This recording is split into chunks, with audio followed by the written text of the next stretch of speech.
I would like to know why there is such a big majority of citizens of United States that believe that a change with the Republican and Mr. Trump as a president can be better for all of us. Because the result of today is like a 50-50.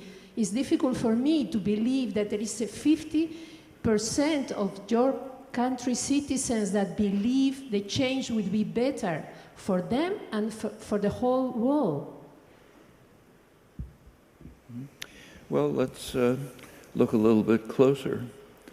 Take, say, Austria, where about 50% of the population are supporting a kind of a neo-Nazi party. Austria. One has some memories of Austria. Or take Germany, where a right-wing ultranationalist party is now winning, not winning, but coming in local elections ahead of Merkel's party, okay?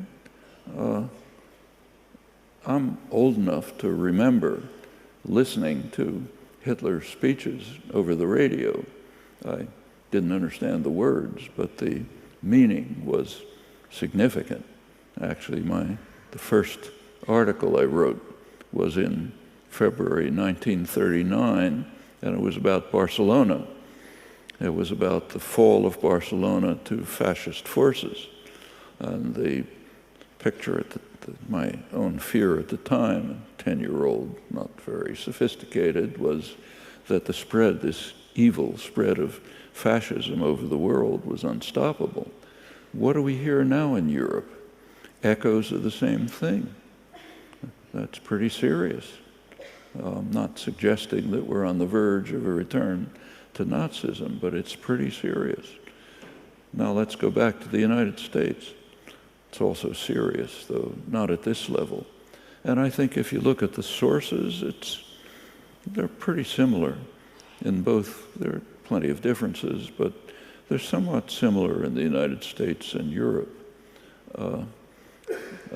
Part of it is simply racism. Europe, in my opinion, has always been much more racist than the United States. In Europe, homogeneous societies could suppress their fear of any contamination by a small number of different people. So as long as everybody's blonde and blue-eyed in Denmark, we're not racist. But as soon as a small percentage of others come in, it all blows up. We're seeing this all over Europe. The United States has a history of horrible racism, but nevertheless it is something of a melting pot, a familiar term. If you stand on a street corner in New York, you see every imaginable kind of person, race, class, gender, and nobody pays any attention. It's bad enough in the United States, but possibly even worse in Europe. Another factor is the neoliberal programs of the past generation, both in the United States and Europe. In Europe, it took the severe and destructive form of the austerity programs after 2008. The effect of these programs has been to cast aside large numbers of people who have, so in the United States, for example, wages for male workers are about what they were in the 1960s.